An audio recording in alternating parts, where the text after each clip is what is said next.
અત્ર બિરાજમાન કે જેમણે એક માં બની અને સમસ્ત મુંબઈવાસીઓને પોતાના કરુણાનું દાન કર્યું છે એવા પરમ આદરણીય પૂજ્ય જીજી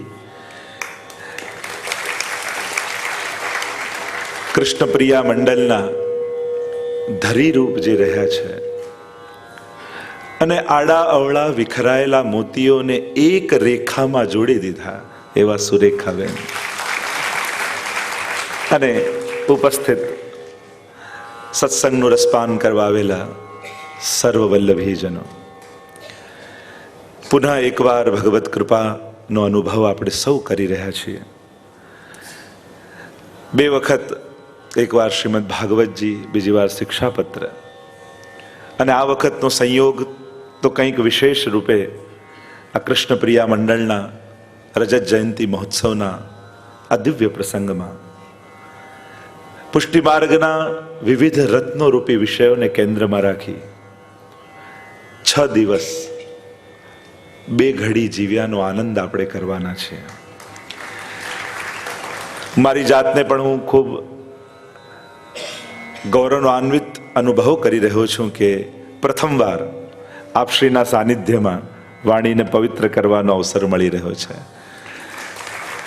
કારણ કે આપે તો જે પુષ્ટિ માર્ગ માટે પરિશ્રમ કર્યો છે એનું ઋણ યા એનો બદલો તો આપણે કોઈ ચૂકવી શકીએ એમ નથી.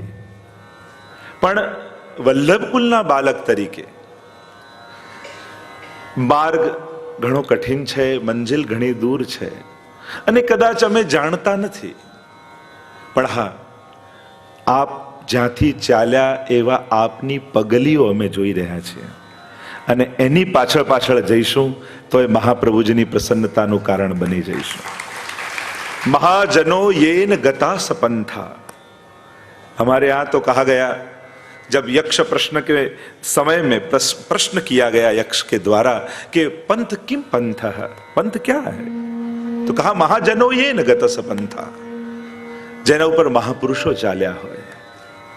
તો પુષ્ટિ માર્ગ નો કોઈ નકશો નથી, અહીંયા તો લકીર પીટવાના ઉત્સવો છે. જે ગોકુલનાથજીના પ્રસંગમાં સર્વવિદિત છે कि गोकुलनाथ जी तो उसका भी उत्सव मनाते हैं. तो इस मार्ग के बारे में हम भी कुछ नहीं जानते, कोई ऐसा मैप तो है नहीं कि कैसे जाना. हाँ, महाप्रभु जी ने कहा गोपिका नान गुरुर प्रोक्ता, ગોપીજનોની પગલીઓની પાછળ પાછળ જવું. શ્રી મહાપ્રભુજી ખુલ્લા ચરણારવિંદથી જ્યારે ભારત વર્ષની પરિક્રમા કરતા હોય તો આજે ઘણીવાર આપની કૃપાની પગલીઓ ઘણી જગ્યાએ દેખાય. આ એક એક મંડળો શું છે?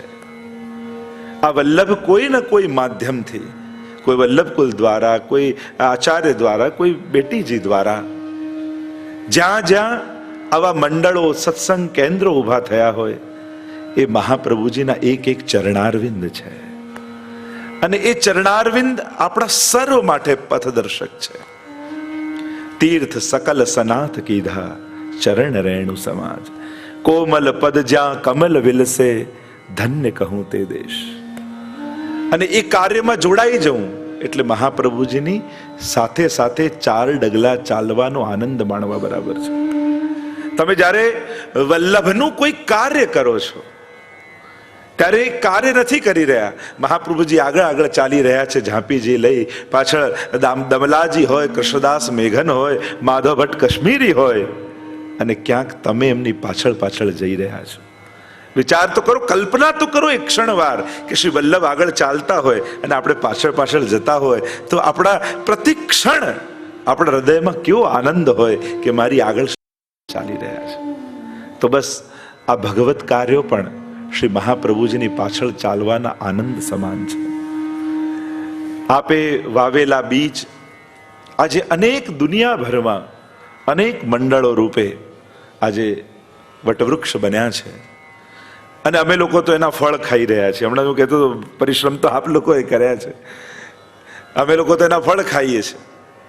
કે જે એક પરિવર્તનનો યુગ આવ્યો 25, 30, 35 વર્ષ પહેલા, અને વાતાવરણ બદલાવા લાગ્યું સમગ્ર ભારત વર્ષનું, ભારતીયોનું.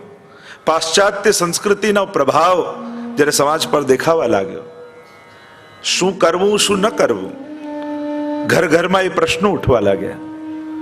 બાળકો જ્યારે સામા થવા લાગ્યા અને કહેવા લાગ્યા અમે શા માટે અપરશ કરીએ, અમે શા માટે સેવા કરીએ, આવું સેવા અમને ન ફાવે, આવા કીર્તન અમને ના આવડે.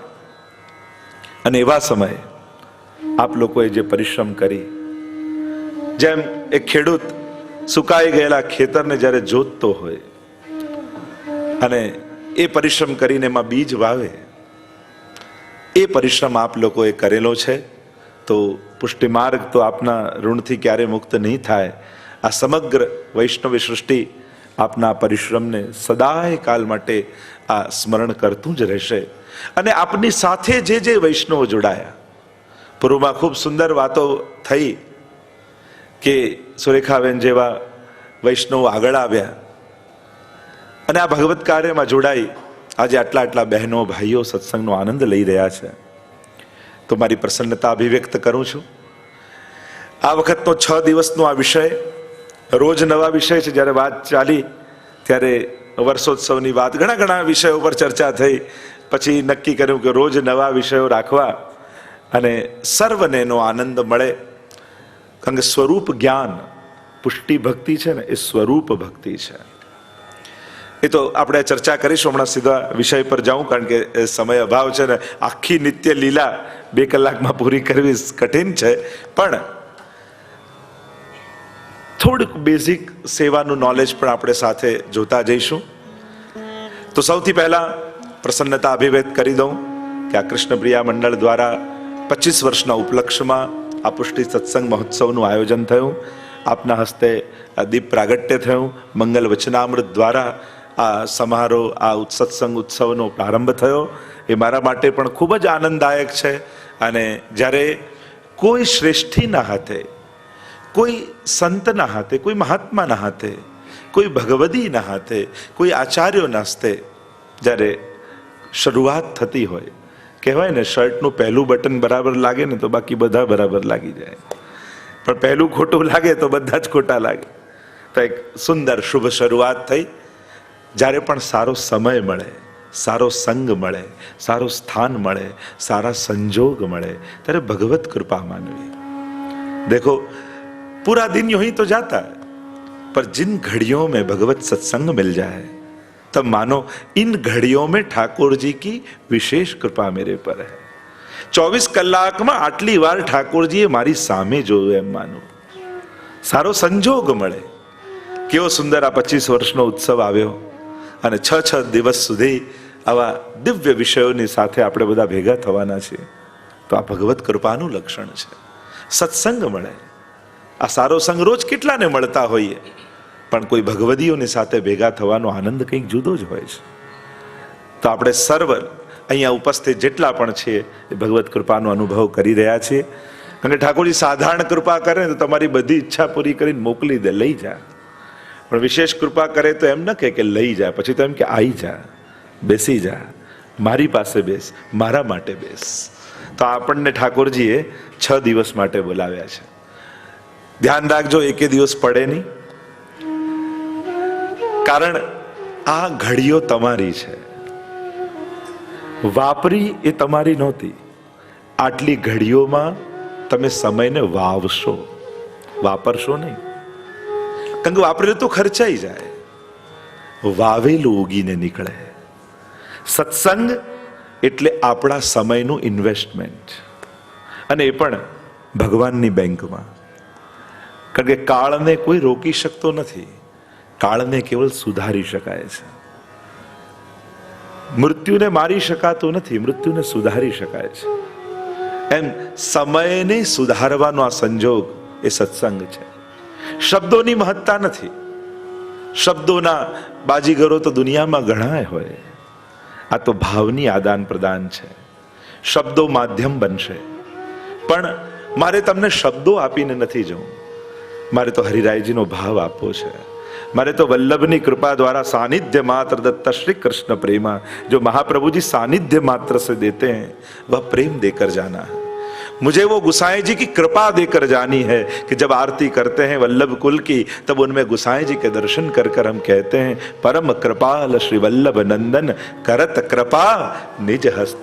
या गोपाल दास के शब्दों में कहूं तो प्रगट्या परम दयाल। वो दया का अनुभव, मुझे तो वो यमुना जी की करुणा का अनुभव आपको देकर जाना है कि अजाने अधर्मी नाही गयो तो ये माए करे उधार। वो श्री यमुना जी की जो जीव जानता भी नहीं, प्यासा है, आ गया यमुना जी के तट पर और पान कर लिया, पर यमुना जी तो जानती है ना कि मुझे क्या करना है। न जातु यम यातना भवति ते पयःपानता। मुझे तो वो अपनी सबकी मां श्री यमुना जी की मां के मातृत्व का अनुभव आपको करवाना है। तो शब्दों को पकड़ने की कोशिश भी मत करना। कई लोग के हमने याद नहीं रहते, बहुत सारू दर वखते नव लागे वांचो तो। અને કોણે કહ્યું કે યાદ કરીને બોલો તો જ સારું ને વાંચીને બોલો તો ઓછું ફળ? કોઈ શાસ્ત્રમાં એમ લખ્યું છે કે વાંચીને પાઠ કરીએ તો ફળ ઓછું, મોઢે બોલીએ તો વધારે?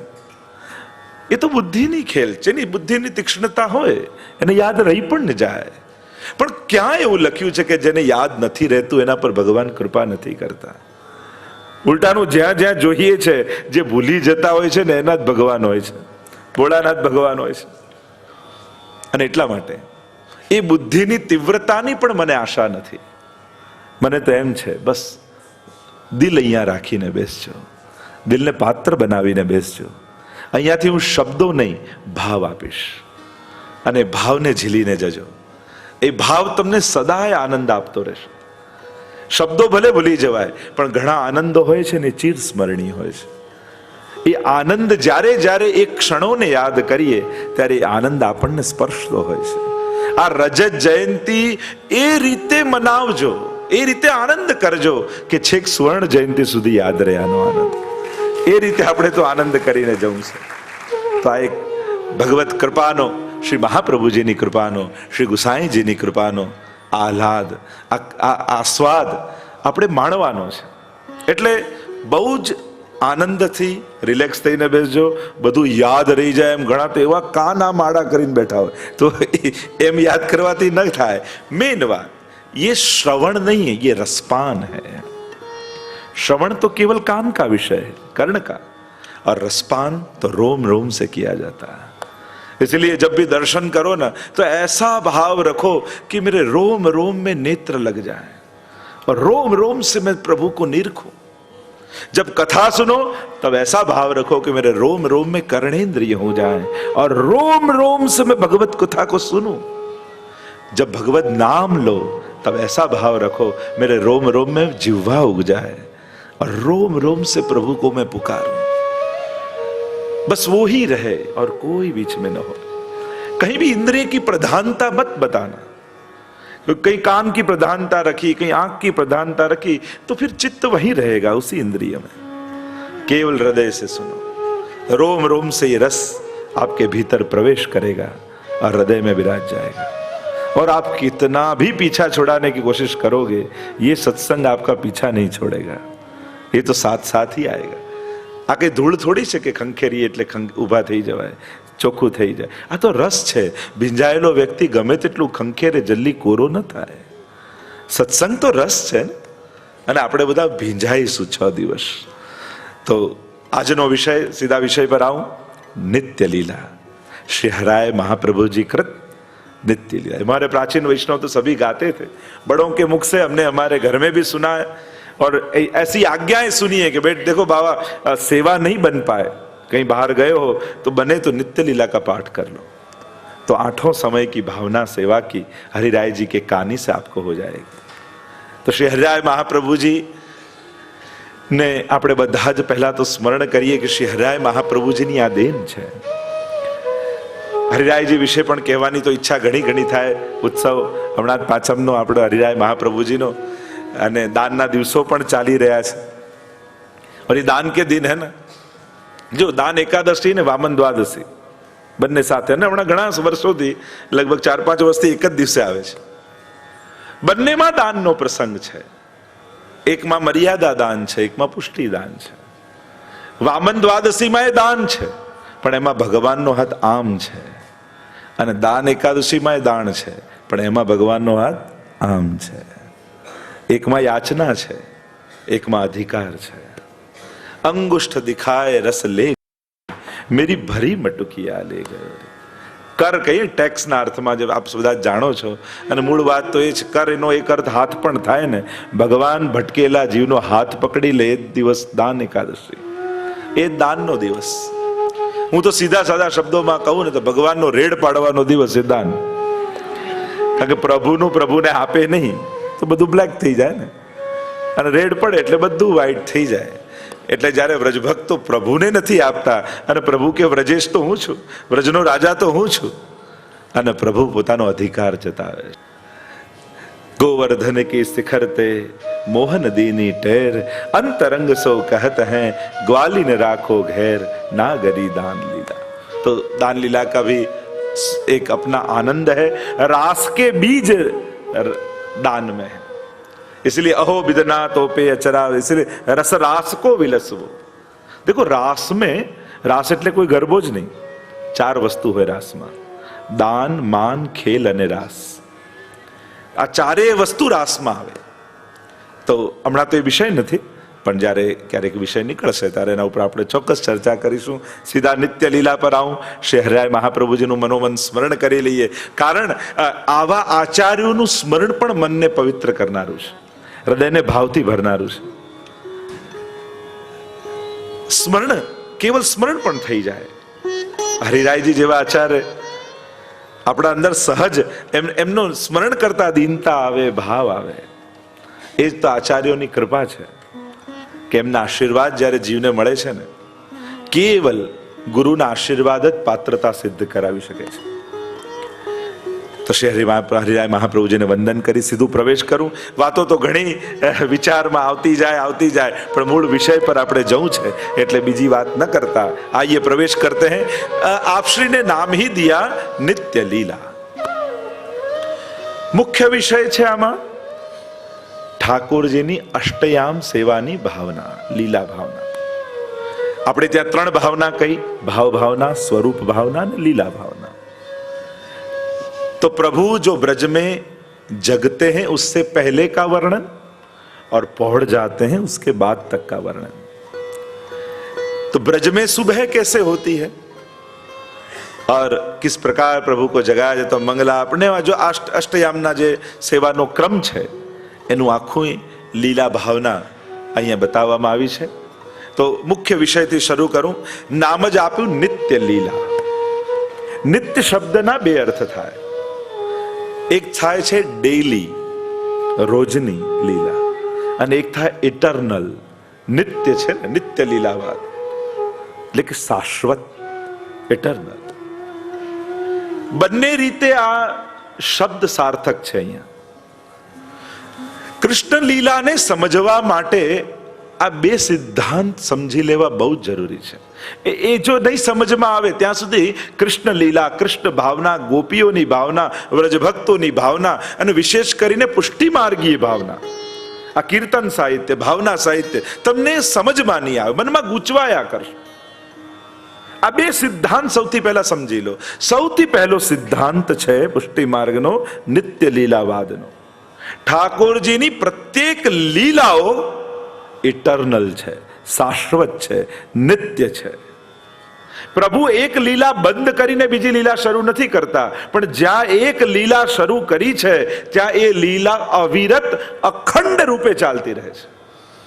એટલે કે વ્રજમાં આજે પણ તમે જાઓ છો તો ભગવાને આ લીલાઓ ક્યાં ક્યાં કરી હતી એ જોવા નથી જતા, ક્યાં ક્યાં આ લીલાઓ થઈ રહી છે એનો અનુભવ કરવા જાઓ છો. વ્રજમાં ભૂતકાળ છે જ નહીં, કૃષ્ણ ભક્તિમાં ભૂતકાળ નથી. એટલે કે આજે પણ આ બધી લીલાઓ ચાલી જ રહી છે, અને જો આ બધી લીલાઓ ચાલી રહી છે તો આજે પણ આ લીલાઓનો અનુભવ થઈ શકે છે. અંગ લીલાઓ ચાલી રહી છે. તો ઘણી વાર પૂછે લોકો કે આ બધું તો આટલા હજારો વર્ષ પહેલા થઈ ગયું, હવે રાસલીલાનો અનુભવ કેમ થાય, હવે દાન લીલાનો અનુભવ કેમ થાય? તો કે થઈ ગઈ નહીં, આજે પણ થઈ रही है. आज भी हमारे ठाकुर जी नित्य गिरिराज बाबा के ऊपर से टेर करते हैं दान लीला के समय में. आज भी हमारे प्रभु नित्य सायंकाल गायों को लेकर गोकुल पधारते हैं। आज भी नित्य ठाकुर जी गोपियों के वहां माखन चोरी करने पधारते हैं। એટલે સૌથી પહેલો સિદ્ધાંત નિત્ય લીલાવાદનો ઇટર્નલ છે। પ્રભુની લીલાઓ ભૂતકાળમાં ક્યારે પ્રયુક્ત ન કરાય, એ સદાય શાશ્વત છે। આજે પણ આ બધી જ લીલાઓ થઈ રહી છે। સૌથી પહેલા તો આ એક સિદ્ધાંત, અને બીજો બહુ જ મહત્વનો સિદ્ધાંત, પ્રભુનો વિરુદ્ધ ધર્માશ્રય ગુણ। કારણ કે એક ક્ષણ પહેલા તમે કદાચ નિત્ય લીલામાં આમાં એમ વાંચશો કે યશોદાજીની ગોદમાં છે, અને બીજી જ પંક્તિમાં ક્યાંક સ્વામીજીની સાથે નિકુંજની વાત આવશે। તમને થશે કે આટલા નાનકડા પ્રભુ, અને અમે બધાએ તો એમ સાંભળ્યું છે કે 11 વર્ષ ને 52 દિવસ ઠાકોરજી બિરાજ્યા બ્રજમાં, પણ જ્યારે જ્યારે પીછવાઈ ઠાકોરજીની પાછળ જોઈએ છે ત્યાં કોઈ બાલકૃષ્ણ દેખાતા નથી। બધા કિશોર, બધા જ ગોપીજનો મોટા, ઠાકોરજી કિશોર, आ બધા મોટા થયા ક્યારે? तो कहा विरुद्ध धर्माश्रय गुण प्रभु के अंदर है। प्रभु सदा बालक भी हैं ब्रज में, और उसी क्षण सदा किशोर भी हैं। ये अबूधपण छे, अने सर्वज्ञपण छे, ये असमर्थपण छे, ये सर्वसमर्थपण छे। शिक्षापत्રમાં જેની આપણે હરિરાય મહાપ્રભુજી ખૂબ વિસ્તારથી ચર્ચા કરી છે। એટલે આ બીજો સિદ્ધાંત પહેલો સમજી લો। એટલે કે પુષ્ટિ માર્ગીય કીર્તન સાહિત્ય સેવાક્રમમાં તમને દરેક સમયના બે પ્રકારના કીર્તન દેખાશે। મંગળાથી શયન સુધી નંદાલયની લીલાના અને નિકુંજની લીલાના। ઠાકોરજી નંદાલયમાં જાગશે અને નિકુંજમાં જાગશે। ઠાકોરજી અનવસરમાં યા રાજભોગ સમયે સખાઓની સાથે ખેલતા ખેલતા પણ રાજભોગ છાક લીલા રૂપે આરોગશે, અને ક્યાંક ગોપીજનો લઈને પણ છાક આરોગ આવશે। એમાં બધી શયનમાં પણ તમે જુઓ, ગોપાલદાસજીના શબ્દોમાં જો સરળ ભાષામાં કહું તો છઠ્ઠું આખ્યાન, सकल व्रजमा ओडियावालो विविध रस सुखगान जी, ए लीला मारे मन वसोजे। આ સદાની લીલા છે। બીજું નિત્ય લીલા નો અર્થ કર્યો ડેલી, રોજની। એટલે આ નિત્ય લીલા એટલે ઠાકોરજીના રોજની લીલા, એટલે કે જાગવાથી લઈને પોઢવા સુધીની લીલા। કારણ કે તમે જ્યારે સેવા કરો છો ત્યારે આ ત્રણ ભાવના, સ્વરૂપ ભાવના, ભાવ ભાવના, લીલા ભાવના, આ ત્રણેયનું જ્ઞાન હોવું આવશ્યક છે, તો જ સેવાનો આનંદ માણી શકો। હમણાં હું એમાં ઊંડાણમાં નહીં જાઉં, થોડી થોડી પરિચય કરાવીશ, મારે વિષયને ન્યાય આપવો છે, અને એટલા માટે નિત્ય શબ્દોનો બીજો અર્થ થાય ડેલી લીલા। લીલાનો અર્થ થાય, કારણ કે જીવ ક્રીડા કરે, ભગવાન લીલા કરે। અનાયાસેન હર્ષાત ક્રિયમાણ ચેષ્ટા સલીલા, જેમાં કોઈ પ્રયાસ ન હોય, જીવ આનંદ મેળવવા ક્રિયા કરે છે, અને ભગવાન આનંદને અભિવ્યક્ત કરવા લીલા કરે છે। ભગવાનની અંદર રહેલા આનંદની ભગવાન અભિવ્યક્તિ કરે, એનું નામ લીલા છે, જેમાં કોઈ ઇન્ટેન્શન નથી, કેવલ આનંદની અભિવ્યક્તિ છે। તો આ નિત્ય લીલામાં આપણે પ્રવેશ કરીશું। શ્રી હરિરાય મહાપ્રભુજી ખૂબ કૃપા કરી અને આ લીલાઓ પ્રગટ કરી છે। આચાર્યો અને ભગવદીઓની વાણીની વિશેષતા શું છે? આજનો કવિ ગમે તેટલી કલ્પના કરે, પણ એ કલ્પના છે, અને તમે એની રચનામાં તમને ભગવાન કરતા એ કવિ વધારે દેખાશે। પણ જ્યારે રચનાની જગ્યાએ પ્રાગટ્ય કર્યું હોય, ભગવદીઓના મુખ્ય તો આ લીલાઓ પ્રગટે, અને પ્રગટ્યું હોય તેમાં કવિ ગૌણ હોય, ભગવાન જ પ્રધાન હોય। અને આ ભગવદીઓ અને આચાર્યોની વાણીની મહત્તા એ છે કે હજારો વર્ષ પહેલા ભલે ગાઈ હોય, છતાંય આજે પણ એમાં એ સામર્થ્ય છે કે તમે આજે પણ એ ગાઓ, તે તમારો પણ અનુભવ બનાવી શકે છે। કોઈની કલ્પના તમારો કલ્પનાનો અનુભવ કરાવી શકે, કલ્પનામાં। અને આ ભગવદીઓનો પોતાનો અનુભવ જ્યારે ગાઓ છો તો એ તમારો અનુભવ બનાવે એવું સામર્થ્ય આચાર્યો અને ભગવદીઓની વાણીમાં રહેલું છે। અને એટલા માટે આપણે ત્યાં અષ્ટસખાની વાણીનો આગ્રહ, અને આપે તો ખૂબ કૃપા કરીને અહીંયા આખા મુંબઈને કીર્તન ગાતું કરી દીધું। અને એ અષ્ટસખાની વાણીનો કેમ આગ્રહ છે? કારણ એ ભગવદીઓની વાણી છે, અને ભગવદીઓની વાણી ક્યારે પણ નિરર્થક નથી જતી, નિષ્ફળ નથી જતી. મહત સંગસ્તુ દુર્લભો अगम्य अमोघश्च, नारद जी के शब्दों में कहूं तो नारद जी अपने भक्ति सूत्र में कहते हैं महद का संग वो अमोघ है, मतलब वो कभी भी निष्फल नहीं जाता. और इसीलिए ભગવદીઓ કી વાણી કા આશ્રય કરે. જો આપણે ભગવદીઓ ગોતવા જઈએ, ઘણી વાર આપણને દોષો દેખાઈ જાય અને એમ થાય કે ભગવદીઓ મળતા નથી, વાંધો નહીં, ભગવદીઓની વાણીનો આશ્રય કરો. એમ તો 84-252 ગોકુલનાથજી આપીને જ ગયા છે ભગવદી આપણને, બીજે ક્યાંય ન મળે. તો આ તો ભગવદીઓ આપણા બધાના ઘરમાં બિરાજે છે, એમનો સંગ કરવો. અને કદાચ એ પણ ન થઈ શકે તો ભગવદીની વાણીનો આશ્રય કરો, એ આશ્રય આપણને તારી દેશે. तो आइए नित्य लीला में प्रवेश करते हैं. આપણે બબે પંક્તિઓ ગાતા જઈશું, બબે ટૂક ગાતા જઈશું અને પછી એનું રસ દર્શન કરતા જઈશું. આइए, श्री हरिराय महाप्रभु जी की जय. प्रात समय उठ के ब्रज बाला गावत मंगल गीत रसाला. सब गाएं. प्रात समय उठ के ब्रज बाला गावत मंगल गीत रसाला कर श्रृंगार मतनिया धोवे अपनो अपनो गयो बिलोवे कर श्रृंगार मथनिया धोवे अपनो अपनो दयो बिलोवे मथन करे मोहन जश गावे सुमिर सुमिर हरि गुण सचुपावे मथन करे मोहन जश गावे सुमिर सुमिर हरि गुण सचुपावे प्रात समय उठ के ब्रज बाला गावत मंगल गीत रसाला. वैसे तो हर एक समय का उसके राग के अनुसार गाया जाता है, પણ બધા ઝીલી શકો, ગાઈ શકો એટલે આપણે આ કોમન રાગમાં, બહાર રાગમાં અને ગાઈએ છીએ. આ નિત્ય લીલા છે, પ્રભુની રોજની લીલા. જો આપણે સેવા તો કરીએ છીએ, પણ ઘણીવાર સેવામાં આનંદ કેમ નથી આવતો? કારણ મનમાં એ ભાવનાઓ નથી ચાલતી. જે સમયની સેવા કરતા હો એ સમયની લીલા ભાવનાનું ચિંતન મનમાં સતત રહેવું જોઈએ, અને તો જ એ સેવાનો આનંદ માણી શકાય. મંગળા કરાઈએ તો છે, પણ આપણે જ્યારે મંગળા થઈ રહી છે ત્યાં હોતા નથી, અને એટલા માટે આનંદ નથી થતો. यहाँ हरिराय महाप्रभु जी हमको विवेक समझाएंगे, भावना समझाएंगे કે સેવા કરતી સમયે હાથ કઈ રીતે ચલાવવા, કયો ક્રમ કરવો એ આપણે જાણીએ છીએ. હરિરાયજી કહે છે એની સાથે સાથે મન કેમ ચલાવવું એ પણ તમને સમજાવું. મનમાં શું ચિંતન ચાલવું જોઈએ?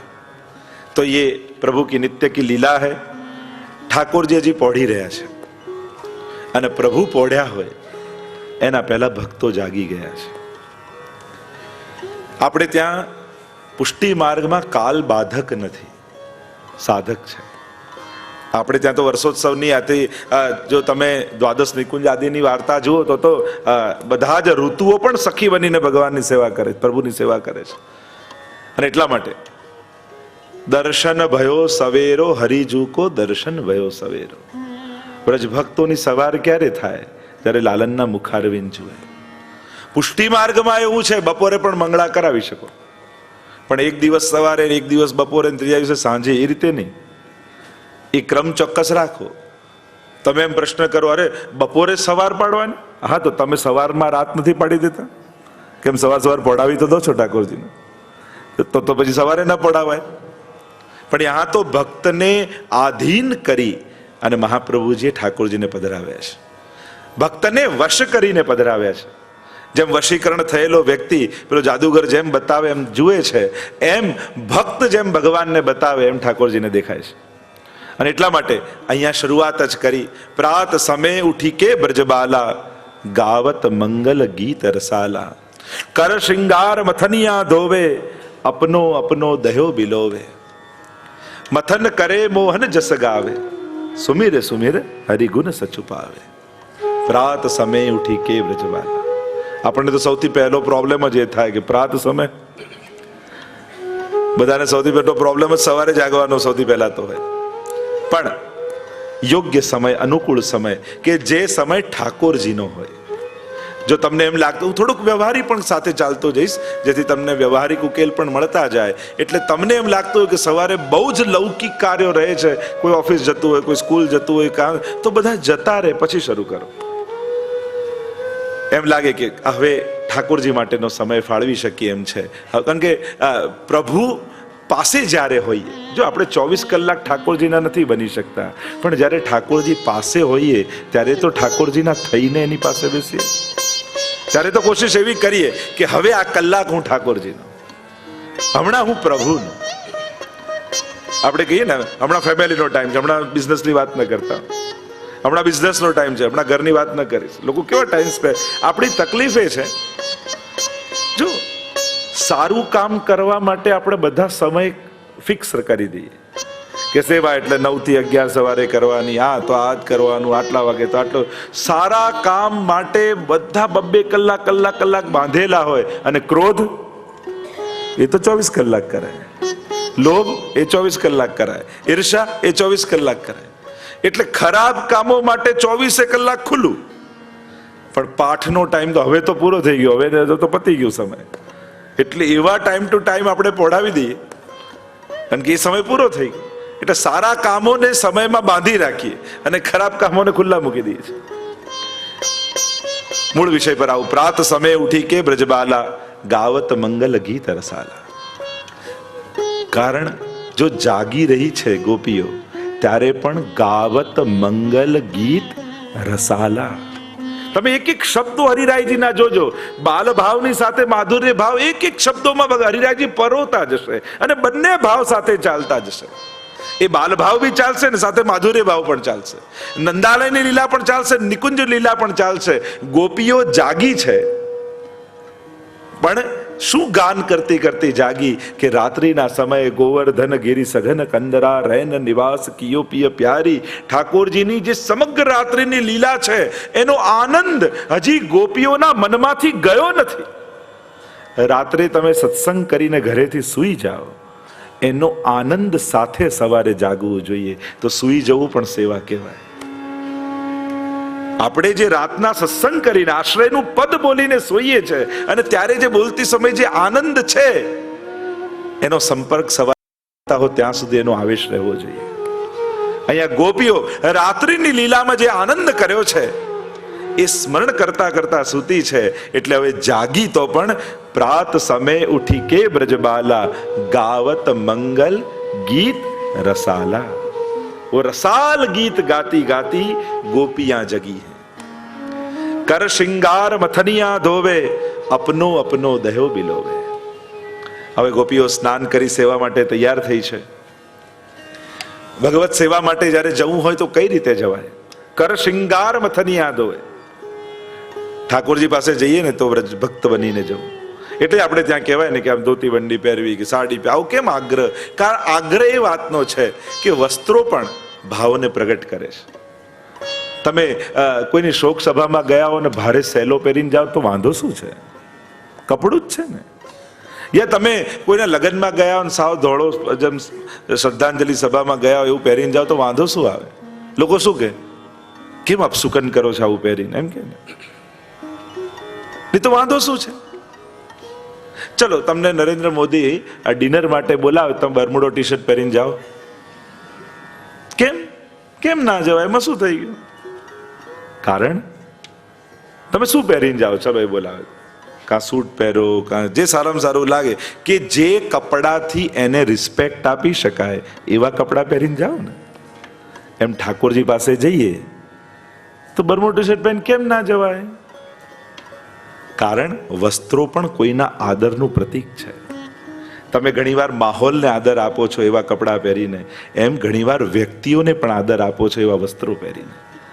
તો ઠાકોરજી પાસે જઈએ તો કેવી રીતે જવું એનો પણ વિવેક છે. જો પુષ્ટિ માર્ગમાં ભાવ પક્ષ, સિદ્ધાંત પક્ષ અને ત્રીજો છે વ્યવહાર પક્ષ.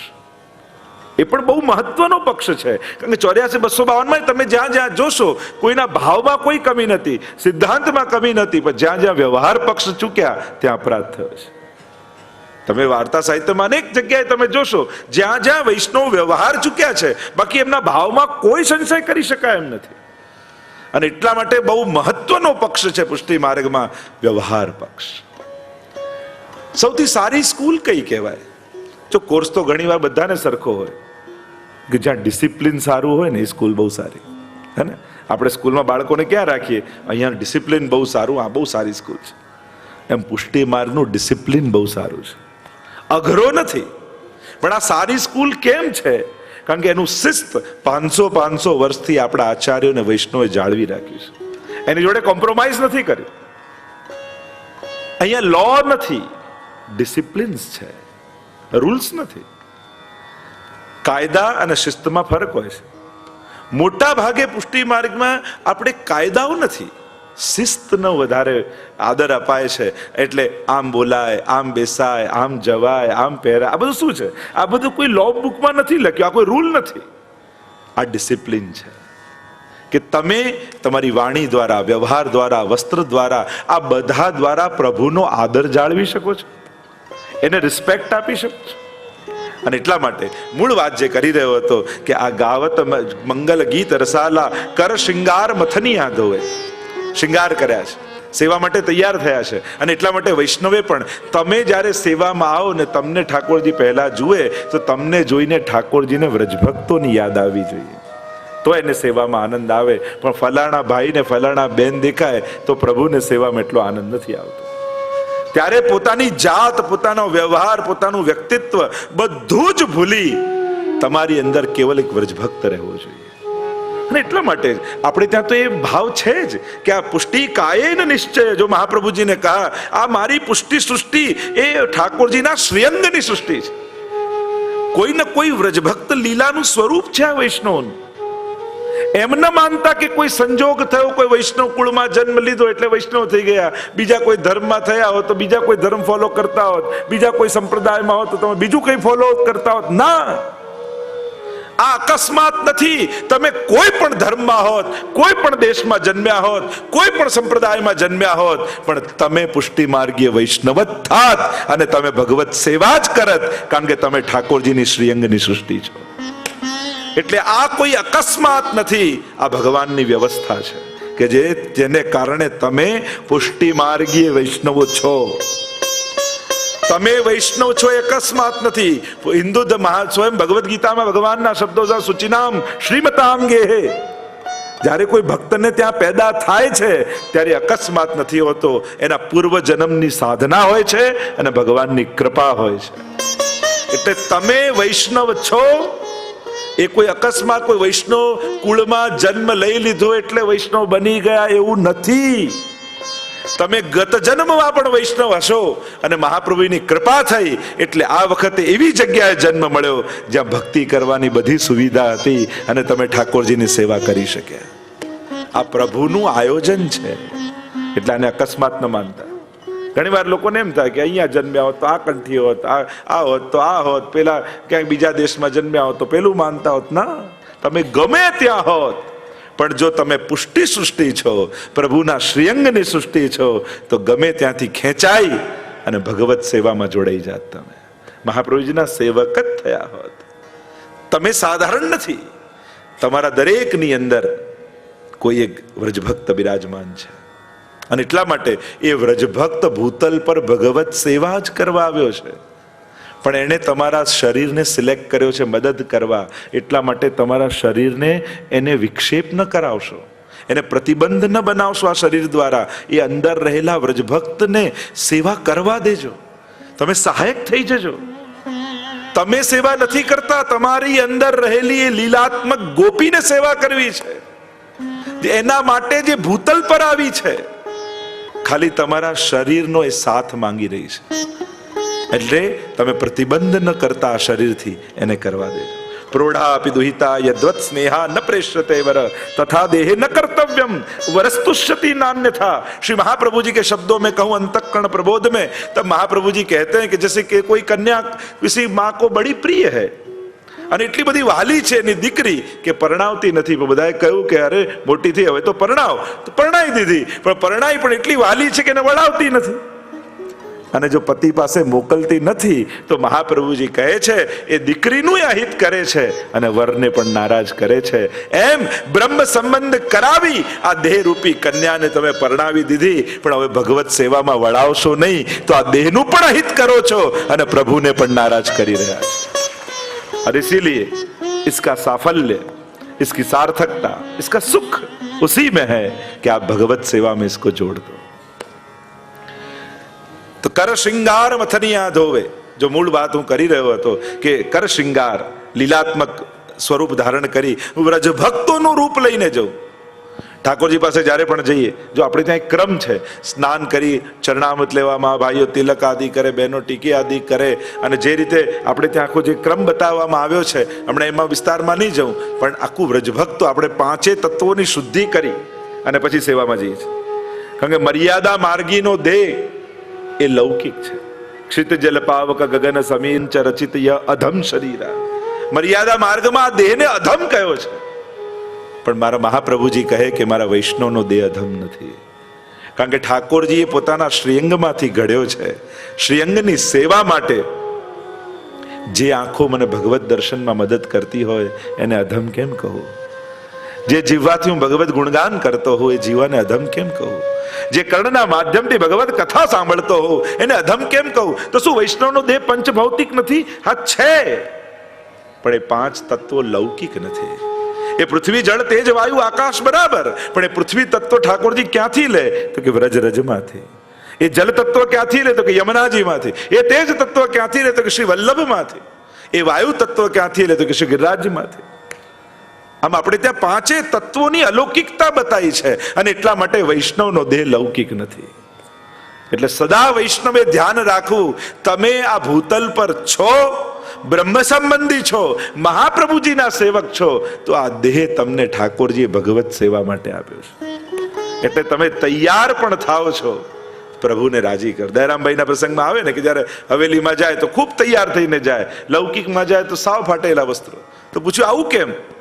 તો કે આ સંસારમાં તૈયાર થઈને જઈશ તો એ લોકો ઈર્ષા કરશે, પણ ઠાકોરજી સામે તૈયાર થઈને જાઉં તો મારો ઠાકોરજી મને જોઈને રાજી થાય, એને આનંદ થાય, એને ગમે. વ્રજભક્ત બનીને જાઉં. આ ધોતી વંડી પહેરીએ ને આખો ભાવ જ બદલાઈ જાય. અને એટલે કર શ્રૃંગાર મથનિયા ધોવે, અપનો અપનો દેહો બિલોવે. અને હવે ગોપીજનો સામગ્રી સિદ્ધ કરવા લાગ્યા. કારણ કે ઠાકોરજીને જ્યારે હજી જગાવવાના બાકી છે, અને એક મંગળાના ક્રમમાં ઘણા વૈષ્ણવ એવું કરતા હોય, પહેલા ઠાકોરજીને જગાવી દે ને પછી દૂધ ગરમ કરવા જાય. આવું ન થાય.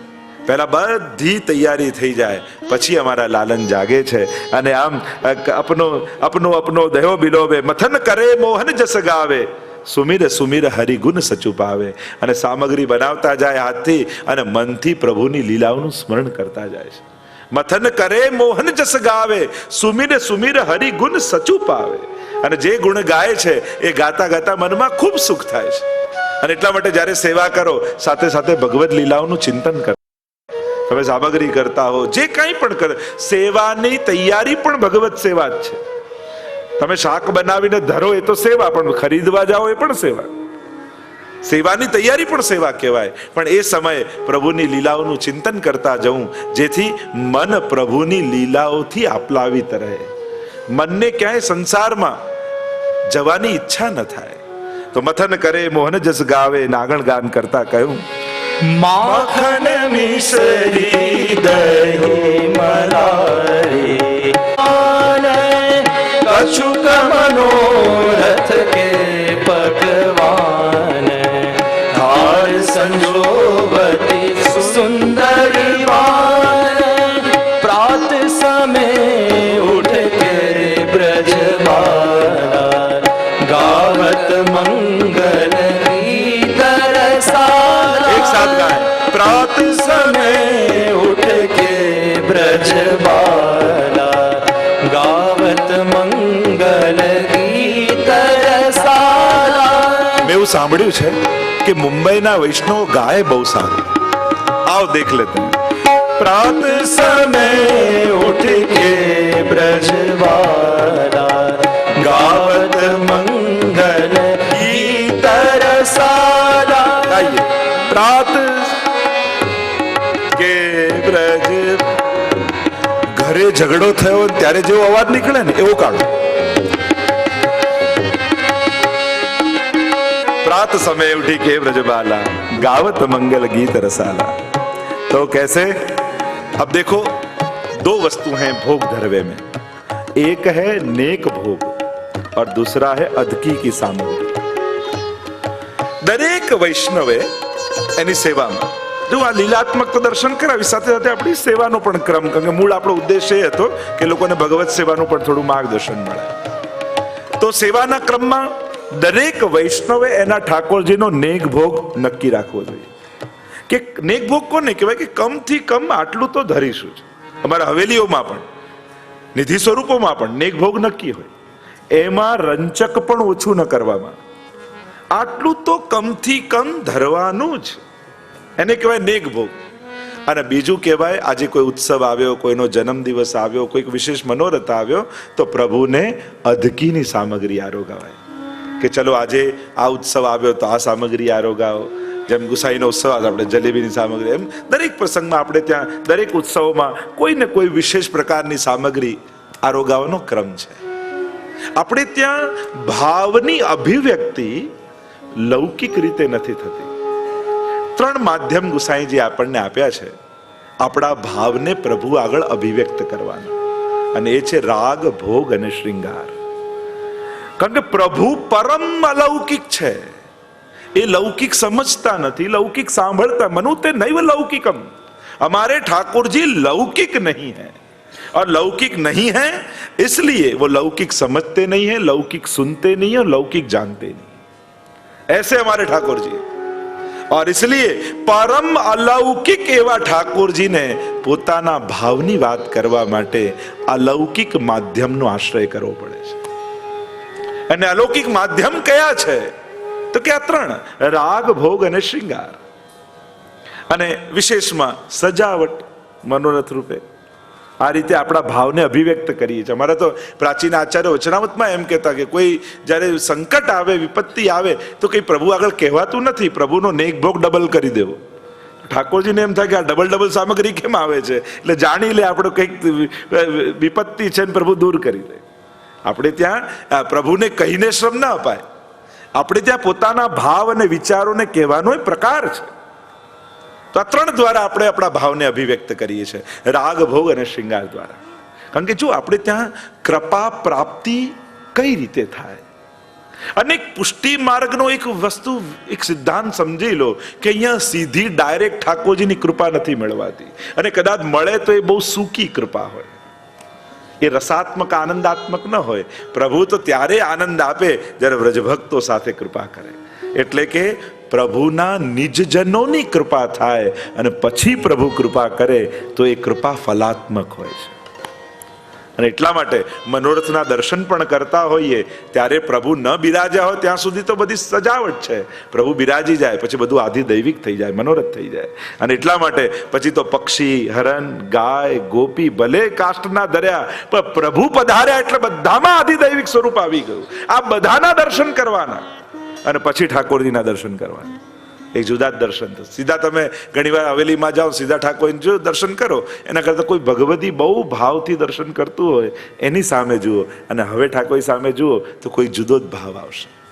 તો આ બધા કોઈક ભાવે લોભતા, વલ્લભાખ્યાનમાં કહ્યું ને, વૈસે તો વેણુ ગીતમાં આ બધાનું વર્ણન છે. પ્રાયો બતામ વિહિગા મુનયો વનેસ્મિન કૃષ્ણે ક્ષણા સદુદિતમ કલવેણુ ગીતમ આરુહ્ય યે ધ્રુમ ભુજાન રુચિર પ્રબાલાન શૃણવંતી મૃતદશો વિગતાન્ય વાચઃ.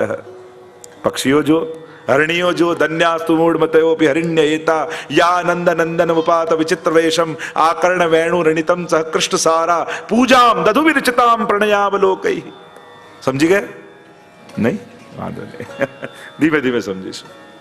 તો આ દરેકનો ભાવ છે. તો વેણુગીતમાં જ્યારે અદ્ભુત રીતે વેણુ ગીત પુનઃ યુગલ ગીત કી રસ બરખા બરખાઈ પ્રગટ ભય માર્ગ રીત દિખાય. કેટલી અદ્ભુત ચર્ચા હે. તો આ બધું આધિ દૈવિક છે. એટલે કે કૃપા વ્રજભક્તોની કઈ રીતે પ્રાપ્ત કરાય. જેમ તમે ઝારીજી ભર્યા, ઝારીજી ભરી નેવરો લપેટ્યો અને હવે ઝારીજીને લઈ ઠાકોરજીની સન્મુખ પધરાયા. સાક્ષાત યમુનાજી રૂપ છે. અને યમુનાજીને ભગવત સેવામાં સંયુક્ત કર્યા, પ્રભુની સન્મુખ કર્યા. એટલે યમુનાજીને ખૂબ સુખ થયું અને યમુનાજી એટલા પ્રસન્ન થયા કે તે મારો ભગવત સેવામાં વિનિયોગ કર્યો, તે મારે પ્રભુની સન્મુખ કરી. તો જા, હું તને આશીર્વાદ આપું છું, આવું સુખ તને મળે. તો ઝારીજી ભરીને યમુનાજીની કૃપા લીધી. એટલે આપણે ત્યાં બધી સામગ્રીના ભાવ છે ને. આ ચંદ્રાવજીના ભાવથી, આ સ્વામીજીના ભાવથી, આ લલિતાજીના ભાવથી. આ શું છે? એટલે કે લલિતાજીના ભાવની સામગ્રી તમે પ્રભુને ધરી તો લલિતાજી અતિ પ્રસન્ન થયા અને એક ક્ષણે તમને આશીર્વાદ આપ્યા કે જે સુખ મને મળ્યું એ તને મળે. આપણે કેમ કે સકડી ભોગ, આ સિરમોર કહેવાય ને સકડી ભોગ ધરી, કેમ? કારણ કે સ્વામીજીના ભાવનો ભોગ છે. અને પુષ્ટિ ભક્તિમાં સર્વોપરી ફલ એ સ્વામીજીનો આનંદ છે. અને એ પોતાના આનંદનું દાન જ્યારે કરે એ સર્વોચ્ચ ફલ કહેવાય છે. તો આ સામગ્રી લોકોને એમ થાય શું આ બનાવીને ભોગ ધરવાનું? અરે આ વસ્તુ નથી ધરતા. તમે એ લીલાત્મક વ્રજભક્તોને પ્રભુની અંગીકાર કરો છો સેવામાં અને એમની કૃપાને પ્રાપ્ત કરો છો એ સામગ્રી ધરીને. એટલે આ વ્રજભક્તોની કૃપા પ્રાપ્તિનો પ્રકાર છે આપણે ત્યાં. આમ રાગ, ભોગ અને શૃંગાર ત્રણેયનું માધ્યમ છે. તો આ પ્રકાર કૃપા પ્રાપ્તિનો, જેમ તમે પુષ્પની માળા સિદ્ધ કરી અને વ્રજભક્તોનું સ્વરૂપ છે અને એ લઈને ઠાકોરજીના શ્રીકંઠમાં ધરી અને વ્રજભક્તો એટલા પ્રસન્ન થઈ ગયા, તે અમારો ભગવત સંબંધ કરાવ્યો, જ્યાં તને આશીર્વાદ આપીએ છે, અમારા જેવું સુખ તને મળે. આમ તમે એ જીવોના ભાવાત્મક જે સ્વરૂપો છે એમને ભગવત સેવામાં વિનિયોગ કરી એમની કૃપાના તમે અધિકારી બનો છો. આપણા ભાવની અભિવ્યક્તિનો પ્રકાર છે. તો અલૌકિક એવા પ્રભુને લૌકિક રીતે રીઝવી શકાતા નથી. એટલે રાગ, ભોગ અને શૃંગાર દ્વારા આપણે આપણા ભાવને અભિવ્યક્ત કરીએ. અને એટલા માટે આજે આ શૃંગાર, આજે આવો ક્રમ, ત્રણેય વસ્તુમાં આપણે એનો વિસ્તારમાં નહીં જવું, પણ રાગનો એવો રીતે કીર્તન સાહિત્યનો ક્રમ છે, ભોગનો જેવો ક્રમ છે એવો શૃંગારનો ક્રમ છે. કારણ કે ઉત્સવમાં બધું જ એક પ્રાસમાં, એક જ રસમાં આવવું જોઈએ. કે જેવો લીલાત્મક સજાવટ હોય, જેનો મનોરથ કર્યો હોય એવા જ શૃંગાર ધરવા જોઈએ. કર્યો હોય પલ્લાનો, એમાં મુકુટ કાચની ધરાવો તો રસાભાસ થઈ જાય. તમે જે મનોરથ કર્યો હોય તદ ભાવરૂપ શૃંગાર, તદ ભાવરૂપ સામગ્રી, એવા જ કીર્તન અને એવી જ સજાવટ, આ ચારે એક રસમાં આવે ત્યારે તમારો મનોરથ આધિદૈવિક બને. અને એટલા માટે આ વિવેક ઘણી વાર અત્યારે શું થાય છે, કંઈ પણ હોય આપણા ઘરમાં જે પડ્યું હોય બધું ગોઠવી દઈએ. અષ્ટસખા હોય, ગોપીઓ હોય, ગાયો હોય, ગોવાલ હોય, ઘણા તો રોજ બધું ગોઠવીને રાખે. તો પુષ્ટિ માર્ગીય ક્રમમાં રોજ બધું નથી આવતું. તમે ખંડપાઠ આદિ ધરો તો એમાં ગાય આદિ કિલોના આદિ ધરો, બાકી જે સજાવટનું હોય છે એ રોજ નથી આવતું. અને કઈ સજાવટમાં ગોપો આવે, કઈ સજાવટમાં ગાયો આવે ન આવે, શેમાં ખાલી ગોપીઓ આવે, આનો પણ વિવેક છે. દરેક મનોરથનો એક રસ છે અને રસ અનુસાર એની સજાવટ થાય. તો અહીંયા ગોપીજનો કેવા છે તો કે નેગ ભોગ એનું પહેલા વર્ણન કરતા કહ્યું, માખન મિસરી દહીં મલાઈ, ઓટ્યો દૂધ કપૂર મિલાઈ. માખન મિસરી દહીં મલાઈ, ઓટ્યો દૂધ કપૂર મિલાઈ. આ નેગ ભોગ છે ઠાકોરજીનો. માખન મિશ્રી દયો મલાઈ, ઓટ્યો દૂધ કપૂર મિલાઈ. આટલી વસ્તુ નિત્ય પ્રભુને આવે છે મંગળામાં, એટલે એ તૈયાર કરી. પણ આજે કયો મનોરથ છે, આજે કયો દિવસ છે, એ વિચાર કરી ગોપીજનોએ કંઈક વિશેષ સિદ્ધ કર્યું છે. એનું વર્ણન કરતા હરિરાય મહાપ્રભુજી કહે, કછુક મનોરથ કે ભગવાન, હાર સંજોવતી સુંદરી વાન. કછુક મનોરથ કે ભગવાન, હાર સંજોવતી સુંદરી વાન. समय उठ के ब्रजवाला गावत मंगल गीत रसाला प्रात समय उठ के ब्रजवाला गावत मंगल गीत रसाला। તો નેક ભોગનું વર્ણન કર્યું, માખન મિશ્રી દયો મલાઈ ઓટ્યો દૂધ કપૂર મિલાઈ, એ નેક ભોગ આવે. હવે જે ઉત્સવ છે આજનો, તો કછુક મનોરથ કે પકવાન થાર સંજોવતી સુંદર. બે વસ્તુ બતાવી, એક તો અદકીની સામગ્રી અને બીજું એની સજાવટ. જો ધરવાનો પણ પ્રકાર છે. ઘણા લોકો સૂકા મેવાનો એવી ખીચડી કરીને ધરે કે અડધો કલાક તો ઠાકોરજીને છૂટો પાડવામાં જ થઈ જાય. એમાં તો સરાવન ટાઈમ થઈ જાય કે આમાં કાજુ ક્યાં, કિસમિસ ક્યાં, મિશ્રી ક્યાં. આપણે ત્યાં તો સજાવટ, દરેક વસ્તુને ઉત્તમ રીતે ધરવાનો પ્રકાર પુષ્ટિ માર્ગનો છે. અને આપે તો ઘણીવાર કેટલી શિબિરો ને કેટલે પ્રદર્શનીઓ કરી છે, કેટલા પ્રકારની આરતી, કેટલા પ્રકારની સામગ્રી, કેટલા પ્રકારના શૃંગાર. તો એને કઈ રીતે સજાવવું એનો પણ એક વિવેક છે. એ રીતે ધરવું કે પ્રભુને આરોગવાની ઈચ્છા થાય. તમે ક્યાં કોઈના ઘરે ગયા હો, સીધી થાળી લો જમો, ઈચ્છા થાય? તમે જ કહો ભૂખ નથી. ભલે બળેલું કાચું બનાવ્યું હોય પણ કર મનુહાર લીવાવે પ્રેમપૂર્વક, ના આટલું લો, તમને બહુ આનંદ આવશે. તમારી ભાવતી વસ્તુ આમ ઉમળકો કરી કે તમને એમ થાય કે ભલે બળેલું લાવો, એક કટકો તો લઈ જ લો. તો આરોગ જેમ જો બનાવવું, ધરાવવું અને આરોગાવવું, આ ત્રણેયનો આપણે ત્યાં પ્રકાર છે. સૌથી પહેલા તો સિદ્ધ કઈ રીતે કરવું એનો એક પ્રકાર, એનો એક વિવેક, એનો એક વ્યવહારિક વિવેક સિદ્ધ કરવાનો. પણ આપણે ત્યાં જે દૂધગર, અંચકડી, સકડી આદિના પ્રકારો છે, એટલે એકબીજાના હાથ નથી લગાવવા, આખી જે પ્રકાર બતાવ્યો છે એમાં પણ હમણાં ઊંડાણમાં નહીં જવું. પણ સિદ્ધ કરવાનો પ્રકાર, પછી સજાવવાનો ને ધરવાનો પ્રકાર. દૂધગર કઈ બાજુ આવે, અંચકડી કઈ બાજુ આવે, સખડી કઈ રીતે આવે, થાળ કઈ રીતે સજાવાય, કોર કઈ રીતે સનાય, પછી પ્રભુને આરોગાવાનો પ્રકાર કે કવી રીતે પ્રભુને કર મનુહાર કાની આપી અને કઈ રીતે ઠાકોરજીને વિનંતી કરાય, એનો પણ એક પ્રકાર. એટલે આ ત્રણ સ્ટેપ યાદ રાખવાના. આ વિવેક છે. શાસ્ત્રો મહાપ્રભુજી સુબોધનીમાં એક જગ્યાએ એક આજ્ઞા કરે છે, બનાવનાર સેવ પીરસવા આવે તે પણ ઉત્તમ પક્ષ નથી. આપણે ત્યાં આખો એક પક્ષ છે, એનો આખો એક વ્યવહારિક પક્ષ છે આપણે ત્યાં બતાવવામાં આવ્યો. તો અહીંયા કછુક મનોરથ કે પકવાન થાર સંજોવતી સુંદરબાન, કંઈક વિશેષ મનોરથની સામગ્રી. જો તમને ભલે મિશ્રીની આજ્ઞા હોય પણ ઉત્સવ આવે તો એ મિશ્રીને કેસરવાળી કરી શકાય, એને ખીલોના કરીને ધરી શકાય, ભલે મિશ્રીની આજ્ઞા છે. પણ જેને ઉત્તમતાથી કરવું જ છે અને ઉત્સવ આવે તો ઠાકોરજીની દ્રષ્ટિ પહેલા ક્યાં જાય? નેક ભોગમાં કે કછુક મનોરથ કે ભગવાન? તો બધા જાણો છો, શું કરો બોલાવડાવો છો મારી પાસે? પ્રભુને એમ થાય કે નવું શું છે? નેક ભોગ તો ખબર છે કે શું આવવાનું છે. તો મર્યાદા માર્ગનો પેલો થાળ ગાય ને, આ છે ના છે ના છે ના છે, થાળ ગાય, ધરે નહીં પણ ગાય. ટેરો ખોલે ખબર પડે એ જૂની જાણીતી મિશ્રી પડી હોય, ખાલી ખાવામાં જ હોય, પણ વૈષ્ણવ તો બનાવીને ધરે. એટલે ઠાકોરજીનું પહેલું ધ્યાન, પહેલો હાથ જાય આજે નવી કઈ સામગ્રી છે. અને એટલા માટે નૂતન સામગ્રી હોય ને એ રીતે ધરવી કે પ્રભુ પહેલા એને લઈ શકે, પ્રભુનો પહેલા હાથ ત્યાં જાય.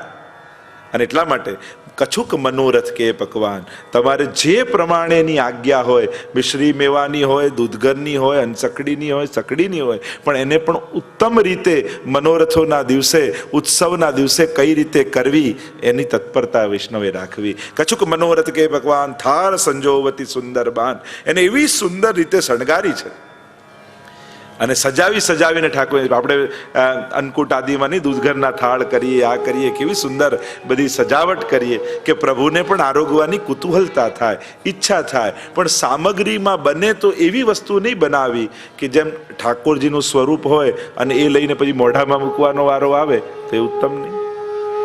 બને તો પશુ પંખીના આકાર પણ નહીં બનાવવા. જે વસ્તુ આપણે પ્રસાદ રૂપે પછી મુખમાં મૂકવાની હોય તો તમે કમળ, પુષ્પ આદિ એ બધું કરી શકો, પણ આ એક વિવેક આપણે ત્યાં છે કે એવી વસ્તુ નહીં કરવી, એવો આકારે નહીં કરવો કે જે પછી મુખમાં મૂકીએ તો એક માનસિક અરુચિ પ્રગટ થાય, એ પણ ઉત્તમ પક્ષ નથી. અને એટલા માટે આપણે ત્યાં અમુક આકારો નથી બનાવતા. નહીં તો પછી અઘાસુરના મુખમાં ઠાકોરજી આવી ગયા હતા, પછી શું થયું એનું? એટલા માટે પ્રભુનું કોઈ આકાર એવો બનાવીએ નહીં કે જેથી લેવામાં આવે. ઘરે લોકો બર્થડે પણ કરતા હોય, ઘણીવાર એમાંય કૃષ્ણ મૂકે, આ શ્રીનાથજી મૂકે, પછી એને કાપે, એ પણ ઉત્તમ પક્ષ નથી. ઘણીવાર શું ઠાકોરજીનો ક્યાં ઉપયોગ કરો? અત્યારે શું ચિત્રો સ્વરૂપો એટલા બધા મળવા લાગ્યા છે, આપણે ગમે ત્યાં ઠાકોરજીને મૂકી દઈએ છીએ. તો એને જો અમુક વિવેક છે. આપણે ત્યાં પ્રસાદી વસ્તી મૂકો તોય ચાલે, પ્રસાદી ઉપરણો હોય, પ્રસાદી માલા હોય, પ્રભુના પ્રસાદી વસ્ત્રો, દરેક જગ્યાએ ઠાકોરજીને પધરાવવાની જરૂર કે યોગ્ય નથી. એમની પ્રસાદી વસ્તુ મૂકો તો પણ ચાલે. હું જો મારી વાત કરું તો મેં તો કારમાં આગળ ડેસ્ક ઉપર પણ ઠાકોરજી નથી રાખ્યા. હું તો એમ માનું ઠાકોરજી તો માલિક છે, એમને તો પાછળની સીટમાં આરામથી બિરાજમાન કરીને આપણે કાર ચલાવીએ. પણ એ ગણપતિ અને હનુમાનજીની જેમ આપણી રક્ષા કરવા ડેક પર ઉભા રહે, એ ઠાકોરજી માટે ઉત્તમ પક્ષ નથી. હા, ત્યાં તમે કોઈ પ્રસાદી વસ્તુ રાખી દો, આ એક વ્યવહારિક પક્ષ છે, અને રાખ્યા છે એમાં કોઈ અપરાધ નથી. પછી એવું ના કરતા બધા જઈ જઈને કાઢવા લાગે, બધા આ સત્સંગમાં ગયા હતા, ક્યાં ગયા હતા, ઠાકોરજીને કાઢો. એમનું સ્મૃતિ છે. પણ ઉત્તમ પક્ષ એ છે કે કોઈ પ્રસાદી વસ્તુ રાખી દો. એ પણ ભગવત પ્રસાદી વસ્તુ પણ ભગવદ રૂપ જ છે, એમાં જરાય ન્યૂનતા નથી. કારણ કે મર્યાદા માર્ગમાં સ્વીકાર છે, અહીંયા તો અંગીકાર છે. અંગરૂપ બનાવીને ઠાકોરજી પાછું આપે છે. એટલે જે વસ્તુ પ્રભુ અંગરૂપ કરીને આપે એ ભગવદ રૂપ છે, અને એટલા માટે એનો પણ એ જ સામર્થ્ય છે જેટલું ઠાકોરજીમાં સામર્થ્ય છે. તો આ વિવેક રાખો. તો થાર સંજોવતી સુંદર બાન, સુંદર રીતે સજાવી અને ઠાકોરને ધરવું. અને આગળ વર્ણન કરતા શ્રી હરિરાય મહાપ્રભુજી કહે, નયે વસન ભૂષણ હરિલાયક, લેશલી સુંદરી સબ સુખદાયક. નયે વસન ભૂષણ હરિલાયક, લેશલી સુંદરી સબ સુખદાયક. અતિ સુરંગ ખિલોનાદીને, વિવિધ મનોરથ મન में कीने. अति सुरंग खिलोनादीने, विविध मनोरथ मन में कीने. प्रात समय उठ के ब्रज बाला, गावत मंगल गीत रसाला. प्रात समय उठ के ब्रज माला, गावत मंगल गीत रसाला. देखो यहाँ गोपियां हमको सब विवेक सिखा रही हैं. પુષ્ટિ માર્ગને સમજો સાવ સહેલી વાત. આ સંજોગમાં એક ગોપી શું કરે એવું વિચારી લો એટલે વૈષ્ણવ કર્તવ્ય આવી. હું તો હંમેશા એમ માનું કે આપણા લૌકિક પ્રશ્નોના ઉકેલ પણ વ્યક્તિ બનીને નહીં કાઢવા, વૈષ્ણવ બનીને કાઢવા, તો જલ્દી શાંતિ જીવનમાં આવશે. કોઈ વ્યક્તિ બનીને ઉકેલ કાઢવા જશો ને તો વધારે ગૂંચવાઈ જશો. પણ આ સમય એક વૈષ્ણવ શું કરે એ રીતે વિચારશો ને તુરંત શાંતિ થઈ જશે સંસારમાં. એમ આ પુષ્ટિ માર્ગને સમજવા માટે સીધી વાત, એક ગોપી શું કરે, બસ આટલું વિચારી લો એટલે તમને સિદ્ધાંત સહજ થઈ જશે. કારણ કે સેવા રીત પ્રીત વ્રજજન કી, જનહિત જગ પ્રગટાઈ, પ્રગટ ભય માર્ગ રીત દિખાઈ.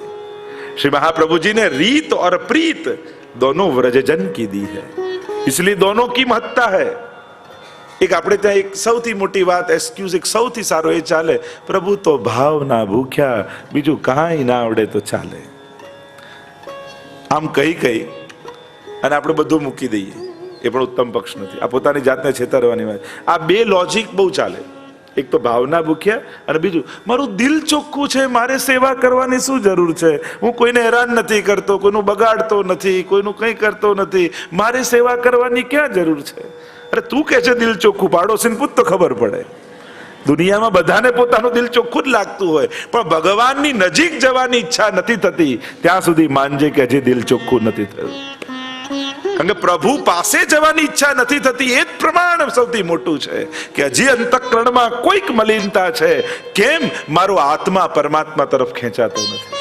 કયા પ્રતિબંધો, કયા વિક્ષેપો હજી છે કે હજી આત્માને મેં રોકી રાખ્યો છે?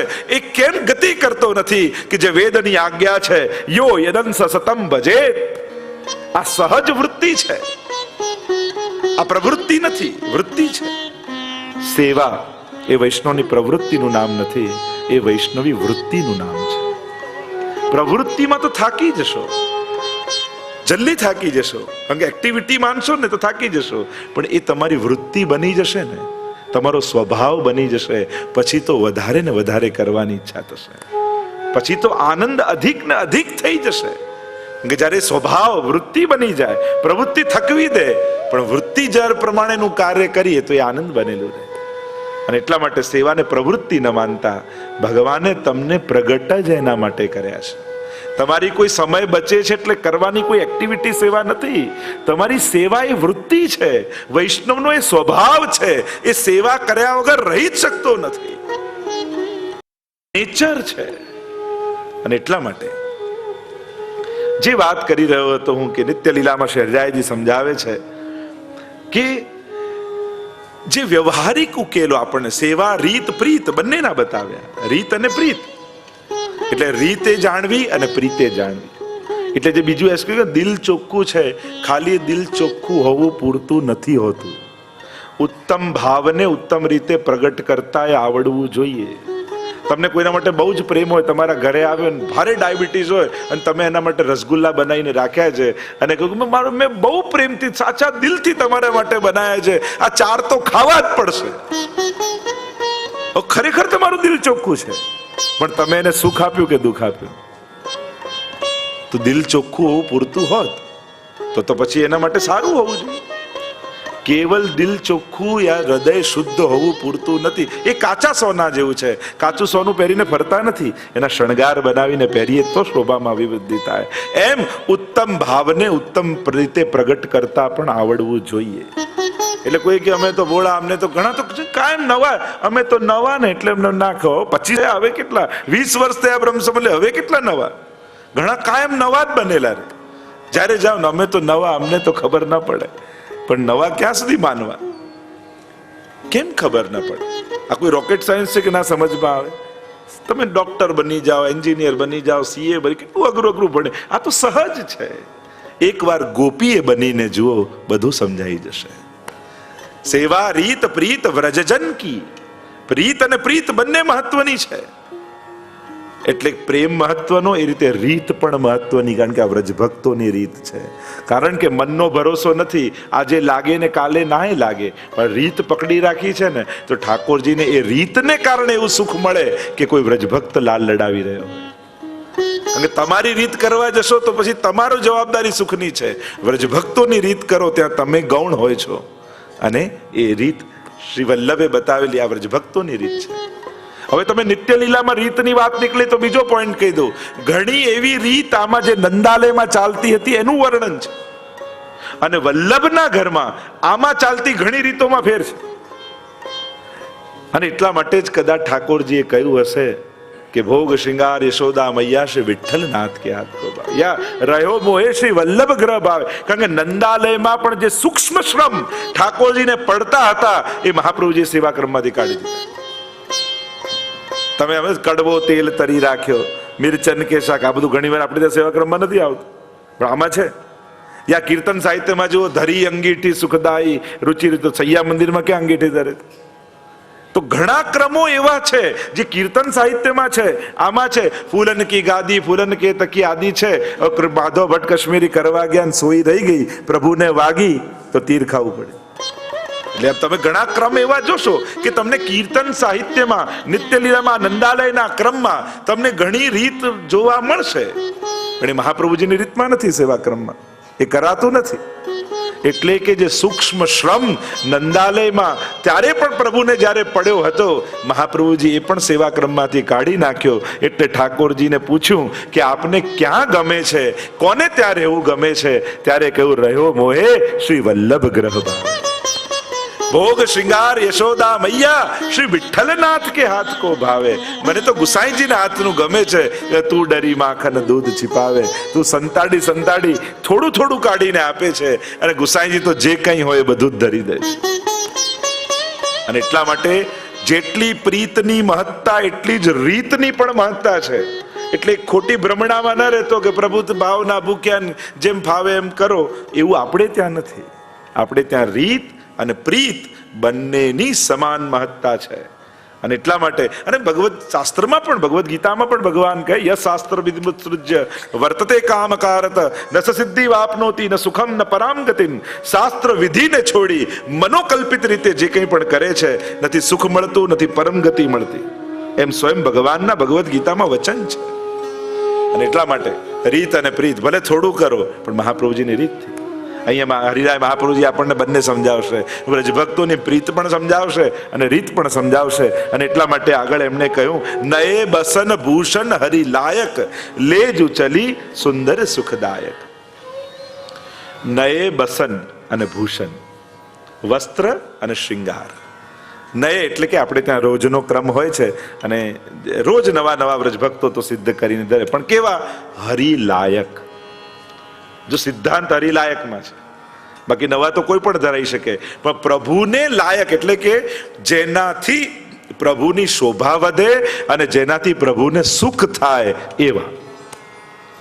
હવે શોભા તો પેલા ફ્રોક જેવા વાઘા સીવેલા આપણે ધરાવી દઈએ તોય દૂરથી સારા લાગે, આપણને જોવા ગમે, પણ પહેર્યા છે એને સુખ છે. તો સેવા જે ખાલી સારું દેખાય એ નથી, પણ સેવ્યને સુખ થાય એનું નામ સેવા છે.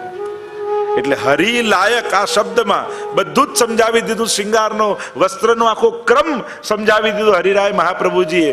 હરિલાયક સૌથી પહેલી વાત એ કે જે પુષ્ટિ માર્ગીય સિદ્ધાંત પ્રમાણે જે વસ્ત્ર ને શૃંગાર આવતા હોય એ ધરવા. લોકો અમે તો નાથ જ દ્વારાથી લાયા છે, ત્યાં કઈ પુષ્ટિ માર્ગીય મળે જરૂરી નથી. ત્યાં તમારે શોધીને લાવવાનું છે કે આપણે લાયક કયું છે. પ્રભુને ઘૂંટણીએ ચાલવું હોય તો પગમાં ફસાઈ જાય.